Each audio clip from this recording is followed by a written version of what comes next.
সাহসিকতা থাকতে হবে, মোহনীয় ব্যক্তিত্ব হবে। আপনার কথায় যেন অন্য যে আকৃষ্ট হয় সেই বৈশিষ্ট্যটা আপনার থাকতে হবে, সেই মোহনীয় ব্যক্তিত্ব হতে হবে। সুদূর প্রসারী পরিকল্পনার অধিকারী হতে হবে। সিদ্ধান্ত গ্রহণের সক্ষমতা হতে হবে। সার্বিক দায় দায়িত্ব গ্রহণের মানসিকতা আপনার থাকতে হবে। শারীরিক সুস্থতা থাকতে হবে।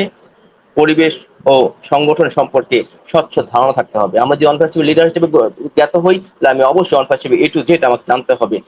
সেই গঠনের বা সেই প্রতিষ্ঠানের সম্যক ধারণা না থাকলে আপনি গুড লিডার হতে পারবেন না। মানব চরিত্রের অনুধাবনের ক্ষমতা, মানব চরিত্রের অনুধাবনের ক্ষমতা একজন গুড লিডারের বৈশিষ্ট্য। সাংগঠনিক জ্ঞান, যেই সংগঠনে থাকুন না কোনো, যে প্রতিষ্ঠানে থাকুন, সেই প্রতিষ্ঠানে বা সেই সংগঠনের সম্যক জ্ঞান থাকাটা খুবই জরুরি। যোগাযোগের দক্ষতা, আধুনিক যুগে পরিবর্তনশীল যোগাযোগ ব্যবস্থা যখন যেভাবে চলমান থাকছে, নিজেকে সবসময় আপগ্রেড রেখে সেই যোগাযোগ ব্যবস্থায় দক্ষতা আনতে হবে। আত্মনিয়ন্ত্রণ ও সংযমশীলতা হতে হবে। ন্যায়পরায়ণতা হতে হবে। সহযোগিতামূলক মননশীলতার মানসিকতা থাকতে হবে। বশীভূতকরণ ক্ষমতা থাকতে হবে। নিজের ভিতরে শুধু কক্ষিগত রাখলে হবে না, এই ক্ষমতায়নের ব্যবস্থা করতে হবে। বিচার বিবেচনায় ক্ষমতা থাকতে হবে। বন্ধু প্রতিমতা হতে হবে। শুধু কঠোর হলে হবে না, আপনাকে বন্ধু সুলভ আচরণ করতে হবে দেশ এবং দশের সাথে, সকলের সাথে। বিশ্লেষণমূলক ক্ষমতা, যে কোনো কথার, যে কোনো বাক্যের, যে কোনো বিষয়ের বিশ্লেষণ ব্যাখ্যামূলক আলোচনা করার ক্ষমতা একজন লিডারের থাকতে হবে। সাহস ও উদ্যমী হতে হবে। সাহসী এবং উদ্যমী না হলে একজন লিডার হতে পারবে না। সময় সচেতনতা হতে হবে।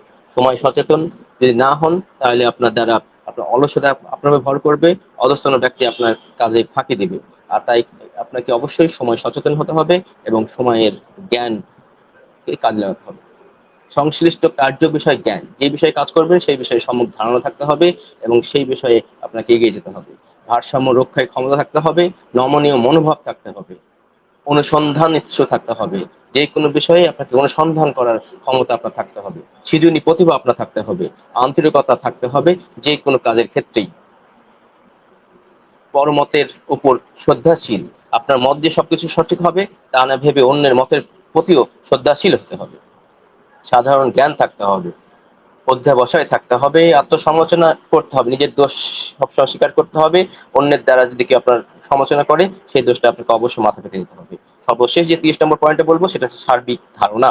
সর্ব বিষয়ে নেতার ক্ষেত্রে সার্বিক জ্ঞানের অধিকারী থাকতে হবে। এই বিষয়গুলো আমাদের, যদি আমরা গুড লিডার হতে চাই, তাহলে এই বিষয়গুলো আমাদের থাকে, তাহলে অবশ্যই আমরা কোয়ালিটি সম্পন্ন লিডার হতে পারবো এবং দেশ এবং দশের জন্য কাজ করে যেতে পারবো। ওমরের সেই কথা দিয়ে আমি শেষ করতে চাই। ওমর রাদিয়াল্লাহু আনহু বলা হয় একজন গুড লিডার। তার আমলে এমন একটা হয়েছিল, জাকাত দেওয়ার কোনো মানুষ খুঁজে পাওয়া যেত না। যিনি রাতের আধারে প্রত্যেকটা পরিবারে দেখতেন কোন বাসায় আলো জ্বলছে, যে বাসায় কান্নার রোল আছে, সেই বাসায় নিজের কাঁধে করে খাবার নিজে পৌঁছিয়ে দিতেন। যে ওমর বলেছিলেন দায়িত্ব নেওয়ার পরপরই, খলিফা হওয়ার পরপরই বলেছিলেন, ফোরাত নদীর তীরে যদি একটি কুকুরও না খেয়ে মারা যায়, সেজন্য আমি ওমর দায়ী। এই বাসনা যদি আমাদের প্রত্যেক লিডারের মধ্যে থাকে, তাহলে একটি সুন্দর সমাজ, সুন্দর রাষ্ট্র, সুন্দর পৃথিবী গড়ে তোলা সম্ভব। ধন্যবাদ সবাইকে। Over to Jafar sir. আমরা বিশেষভাবে জানতে পারলাম যে আসলে একজন ভালো নেতার গুণাবলী কি কি হতে পারে। S M Saif sir. যে একজন লিডার হয়ে ওঠা অনেকটা স্টক মার্কেটে সফল বিনিয়োগের মতন। যদি আপনি একদিনে আপনার ভাগ্য তৈরি করতে চান, তাহলে আপনি সফল হতে পারবেন না। সব থেকে গুরুত্বপূর্ণ ব্যাপার হচ্ছে আপনি দিনের পর দিন কি করছেন, অথবা আমার বন্ধুরা আপনারা একটা ছোট নিয়ম মেনে চলুন। সেটা হচ্ছে আমার ব্যক্তিগত অবস্থান থেকে আমি বলতে চাই, তা হচ্ছে আমাদের সাফল্য লুকিয়ে আছে আমাদের প্রত্যহিক কাজকর্মের মধ্যে দিয়ে। যদিও এটা সত্য যে কিছু মানুষ জন্মগতভাবেই প্রকৃতির থেকে বেশি সুবিধা পেয়ে থাকেন, প্রকৃতির পক্ষে নেতৃত্ব দেবার ক্ষমতা হচ্ছে কিছু ক্ষমতার সমষ্টি, পাশাপাশি যা কিছু শিখেছেন, যা কিছু কাজে লাগিয়েছেন। লিডারশিপ একটি জটিল ব্যাপার। এর রয়েছে অনেক দিক: সম্মান, দক্ষতা, মানসিক শক্তি, নিয়ম অনুবর্তিতা, লক্ষ্য প্রেরণ, সময় জ্ঞান, এই তালিকা চলতেই থাকবে। প্রথম ধাপে আমাদেরকে জানতে হবে আমি জানি না, আমি কি জানি না। আমাদের দ্বিতীয় ধাপে জানতে হবে আমি জানি, আমি যা জানি না। তৃতীয় ধাপে যদি আপনি জানতে চান, তাহলে আপনাকে জানতে হবে জানুন এবং উন্নতি করুন এবং দেখুন এবং কাজ শুরু করুন। এইভাবে যদি কর্মতভাবে আমি আলাপ আলোচনা করি, তাহলে অনেক বিষয় নিয়ে আলাপ আলোচনা করা যাবে। আমি সেদিকে যেতে চাচ্ছি না। আমি সংক্ষেপে আর 2 মিনিটের ভিতরে শেষ করে দিতে চাচ্ছি। পৃথিবীতে 2 ধরনের মানুষ আমরা আছি। এক ধরনের মানুষ নেতা, অপর ধরনের মানুষ হচ্ছে অনুসারী। আপনি নেতা হবেন কিনা অনুসারী হবেন, সেটা আমাদের প্রত্যেকটা ব্যক্তিকেই নিজেকে আগে ঠিক করতে হবে। অনুসারী হওয়ার মধ্যে কোনো সম্মান নেই বটে, তবে একজন অনুসারী হয়ে থাকাও কোনো কাজের নয় তা কিন্তু নয়। বেশিরভাগ নেতাই শুরুতে অনুসারী ছিলেন, তবে তারা ছিলেন বুদ্ধিমান অনুসারী। অল্প কিছু উদাহরণ বাদে যে মানুষ একজন নেতাকে বুদ্ধি দিয়ে অনুসরণ করতে পারে না, সে দক্ষ নেতাও হতে পারে না। আর যে লোক তার নেতাকে দক্ষতার সাথে অনুসরণ করে, সে খুব দ্রুত নিজেকেই নেতা করে গড়ে তুলতে পারে। একজন বুদ্ধিমান অনুসারীর নানান সুবিধা থাকে। এর মধ্যে একটি হচ্ছে তার নেতার কাছ থেকে জ্ঞান আহরণের মাধ্যমে তার নিজের নেতৃত্বের স্থানটাকে সুবিধাজনক অবস্থানে পৌঁছে দেওয়া। একজন নেতাকে প্রচুর পরিমাণে সাহসী হতে হবে। যে নেতা সাহস এবং আত্মবিশ্বাস নেই, কেউ তার অনুসারী হতে চায় না। কোন বুদ্ধিমান অনুসারী এরকম নেতার অধীনে কিছুদিন কাজ করলেও সে বেশি দিন কাজ করবে না। যে লোক নিজেকে নিয়ন্ত্রণ করতে জানে না, সে অন্যদেরকেও নিয়ন্ত্রণ করতে পারে না। তাই প্রত্যেকটা নেতাকে অবশ্যই আত্মনিয়ন্ত্রণ বোধ তার থাকতে হবে। একজন নেতার নিরপেক্ষ বিচার বুদ্ধি থাকতে হবে, নইলে কেউ তাকে মানতে চাইবে না। এই জন্য প্রত্যেকটা নেতাকেই তার বিচার বুদ্ধি সম্পন্ন একজন ব্যক্তি হতে হবে। যে লোক দৃঢ় সিদ্ধান্ত গ্রহণে অক্ষম, তাকে সবাই দুর্বল মানুষ বলেই ভাবে। এই ধরনের লোক অন্যদেরকে সফলভাবে নেতৃত্ব দিতে পারবে না। তাই প্রত্যেক নেতাকে তার সিদ্ধান্তের স্থানে দৃঢ়তার অবস্থান গ্রহণ করতে হবে।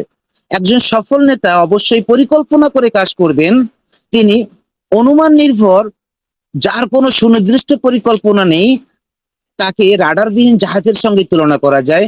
আজ হোক কাল হোক এইরকম নেতা পাহাড়ের গায়ে গিয়ে ধাক্কা খায় এবং এখানে অ্যাক্সিডেন্ট করে। অতিরিক্ত কাজ করার অভ্যাস প্রত্যেকটা নেতার ভিতরে থাকতে হবে। একজন ভালো নেতার অবশ্যই অতিরিক্ত কাজ করার অভ্যাস তৈরি করতে হবে এবং সেই সদিচ্ছা বজায় রেখে তার কর্মগত্যমান সময় প্রতিকর্ম করতে হবে। অগোছালো, অসাবধানী, অনিত্য স্বভাবের মানুষ কখনোই সফল নেতা হতে পারে না। নেতৃত্বকে সবাই সম্মানের চোখে দেখে। যে নেতা সর্বদাই ব্যক্তিত্বের অধিকারী হন, তাকে অনুসরণ এবং অনুকরণ করা এবং সম্মান করা অবশ্যই জরুরি। এবং প্রত্যেকটা নেতাকে সেই ব্যক্তিগতভাবে সদিচ্ছায় পরিণত করতে হবে তার মানসিকতাকে। প্রত্যেকটা নেতাকে তার সহকর্মী এবং সহযোগীদের প্রয়োজনীয়তা বুঝতে হবে, তাদের সমস্যাগুলি তাকে বোঝার চেষ্টা করতে হবে। এই জন্য প্রত্যেকটা নেতাকে সহানুভূতিশীল হতে হবে এবং প্রত্যেকটা মানুষের প্রয়োজনীয়তাটাকে বোঝার অনুভূতিটা একটা নেতার ভিতরে সীমাবদ্ধ থাকতে হবে। সর্বজ্ঞান সম্পন্ন একজন নেতাই সফল নেতা হওয়ার যোগ্যতা রাখেন। হুট করে কেউ যে নেতৃত্বের আসনে যেতে পারে না, ধীরে ধীরে কিছু গুণের চর্চার মাধ্যমে সেই নেতৃত্বের সফল হওয়া সম্ভব, সেটা কিন্তু একেবারে আরো ক্লিয়ার হয়ে গেলাম। অসংখ্য ধন্যবাদ জানাচ্ছি। ওয়েলকাম সজীব মনির ব্রাদার। আমি আসলে নেতা মনে করি তাদেরকে যারা ধরেন প্রধানমন্ত্রী, আপনি পাশে দেখলেন হঠাৎ করে আপনার পাশে একজন প্রধানমন্ত্রী হেঁটে যাচ্ছে, তাদেরকে নেতা মনে করি। একজন স্বাস্থ্য মন্ত্রী, সে হচ্ছে দাঁড়ায় হচ্ছে তার দাঁতের ব্যথার জন্য লাইনে দাঁড়ায় এসে চিকিৎসা নিচ্ছে, এদেরকে নেতা মনে করি। যদিও আমরা আমার জন্মের পর থেকে এরকম নেতা কোনো পাইনি, আর পাবো কিনা জানি না। আমরা তো অল্পতেই একেবারে অনেক কিছু হয়ে যায়, বড় কষ্ট লাগে। আমি যখন দেখি যে একটা নেতার পিছনে হাজার হাজার মানুষ প্রতিদিন তার 24 ঘন্টার ভিতর তার কর্ম ঘন্টাগুলো এমনিতেই তারা নষ্ট করে ফেলতেছে। একটা মেম্বার গেলেও মানুষ তারে দেখার জন্য 200 লোক জোগাড় হয়ে যায়। আর একটা প্রধানমন্ত্রী যদি কোনো এলাকায় যায়, সেখানে লক্ষ লক্ষ মানুষ সেখানের গাছপালা ভেঙে ফেলে বিধিকিস্তি অবস্থা করে ফেলে নেতা দেখার জন্য। এদেশে আমার খুব হাসি পায়, কিন্তু আমি এমন একটা দেশে বিলং করছি, অল্প সময় হলেও দেখছি যে প্রধানমন্ত্রী হেঁটে যাচ্ছে, তার দেখার কোনো অবকাশ নেই। আমার কাজ আছে, হ্যাঁ, প্রধানমন্ত্রী তো আমার কাজের জন্য আমি তাকে টাকা দিয়ে রাখছি, সে আমার কাছ থেকে আমার দায়িত্ব চাই নেছে যে এই ব্যাপার ভাই, আমি তোমার ভালো একটা জীবন দেব, আমি তোমার একটা ভালো নিরাপত্তা দিব, আমি তোমার বাড়িতে ইলেকট্রিসিটি দিয়ে দিব, আমি তোমার ড্রেন দিব, সব কিছু দেওয়ার জন্য প্রধানমন্ত্রী আমার কাছ থেকে দায়িত্ব চেয়ে এনেছে। আর আমি তার জন্য তাকে আমি টাকা পে করি, ঠিক আছে। আমি প্রতি মাসে বা প্রতিদিনই আমি হচ্ছে ট্যাক্স ভ্যাট দিয়ে তাকে টাকা দিই। যখন দেখি যে বাংলার মানুষ হাজার হাজার লক্ষ লক্ষ মানুষ তার কাজ কাম ফেলে নেতা দেখার জন্য, তার কথা শোনার জন্য চলে আসে। বর্তমানে আমার একটা নেতা খুব ভালো লাগতেছে, তিনি হচ্ছেন Nobel laureate doctor Mohammad Yunus sir. চমৎকার একজন মানুষ, তাকে নেতা মনে হয়। আমি তাকে নেতা মানি, আমি তাকে গুরুজন মানি, আমি তাকে শিক্ষক মানি।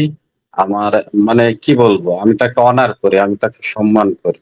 এই মানুষটার হাত ধরে আমরা সামনে এগিয়ে যাব, এই আশা ব্যক্ত করতেছি। আর অনপ্যাসিভ আমাদের দ্রুতই আমাদের স্বপ্নের বাস্তবায়ন ঘটায় দিবে, এই আশা ব্যক্ত রেখে আজকের মতো বিদায় নিচ্ছি।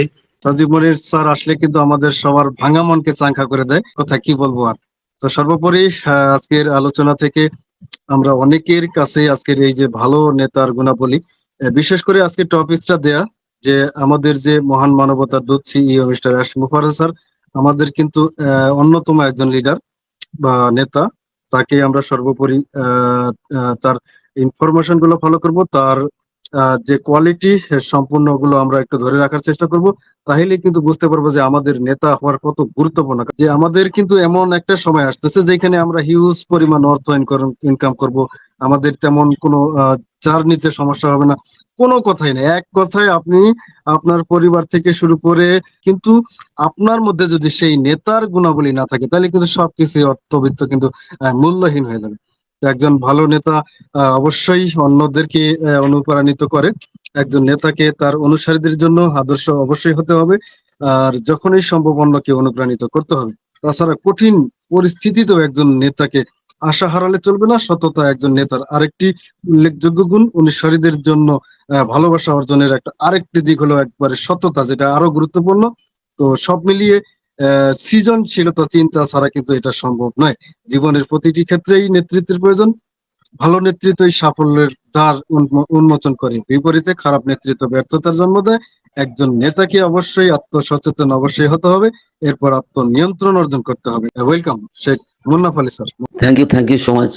এই নেতার গুণাবলী থেকে আজকের এই যে শিখবো এবং শেখাবো, এত কিছু শিখলাম বিভিন্ন অ্যাঙ্গেল থেকে, বিভিন্ন গুণীজনদের তার অ্যাঙ্গেল থেকে বিভিন্নভাবে। আমার তো মনে হয় এই বিষয়টা আরো যদি কয়েকদিন রাখা যায় তাহলে আরো নতুন কিছু আমরা শিখতে পারবো, জানতে পারবো, বুঝতে পারবো, নিজেদেরকে প্রস্তুত করতে পারবো।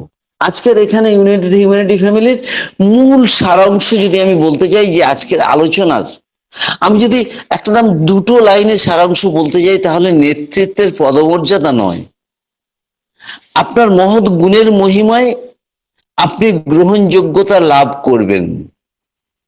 এটাই টোটাল আলোচনার। এই যেন এক লাইনে আমি যেন মানে বলতে চেষ্টা করলাম।